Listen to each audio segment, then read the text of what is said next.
Okay, so, what do you want to do? The way I see it, we can do whatever we want. Okay, then, I think I'm gonna review Venom. I would like that. Okay, I'm gonna turn the camera on now. I saw Venom over the weekend, and I enjoyed it. But that doesn't mean it's good. Ever since appearing in Spider-Man 3, Sony has been trying to get a Venom movie on screen for years and years. And now that they've finally done it, it's enjoyably bad.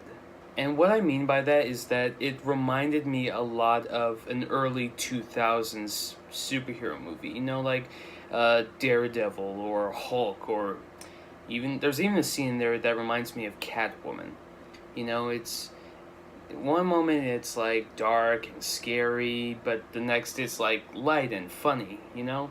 The acting is decent. Michelle Williams is there. Riz Ahmed is doing his job as the villain.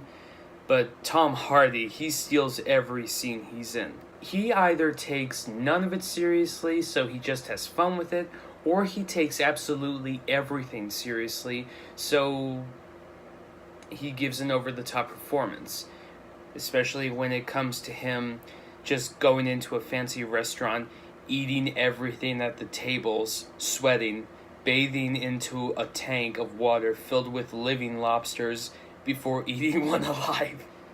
So yeah. Oh, another thing about the early 2000s superhero movie, the first hour is just building up before you actually see Venom, so it's kind of boring. And then when Venom actually comes on screen, it's actually really enjoyable. I really love the dynamic that Tom Hardy's character and the character Venom have with each other. It's not funny, but it's really enjoyable to watch. Kind of makes me wish I had voices in my head. But there's still a lot more bad stuff than enjoyable stuff in here. The romance is bad. Michelle Williams and Tom Hardy have no chemistry. The villain is underdeveloped. He has a motivation, but it's like a generic motivation, you know? There's nothing special about the action, but there's like maybe one or two scenes that maybe go like, ooh, but that's it. And then we get to my kind of biggest problem with the movie, which is the post-credits scene. And there's nothing necessarily wrong with it, but they're building up this character for the sequel, which, looking at the box office, there will be a sequel. And it's basically Woody Harrelson as this serial killer character who is supposed to be named Carnage. And I feel like the character of Carnage can be a really great character given the right direction and the right actor, and Woody Harrelson just feels like the typical Hollywood casting, you know?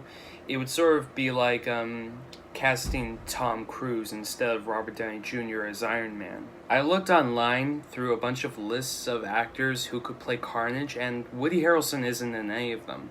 There's always actors like Jackie Earle Haley, or Ben Foster, or Jim Carrey, or that Archer guy from The Walking Dead. I haven't seen The Walking Dead, by the way. So yeah, Woody Harrelson is, I talked about in my solo review, how he is a good actor, but in my opinion, he has a limited range, and this role feels out of his range. I wouldn't buy it on DVD or iTunes or whatever. I would just wait for it to be on cable, because it's still a bad movie, but I enjoyed it for... Yeah. I'm gonna give it a 5 out of 10, simply because it's a guilty pleasure of mine. A lot of people have been giving it lower reviews, so I think I'm one of the more positive ones as far as others go. Okay, I'll see you later. Bye. Okay, I told him that Venom is bad. What? I thought you liked that movie. Oh, well, yeah, but it's not that compelling. Now, come on.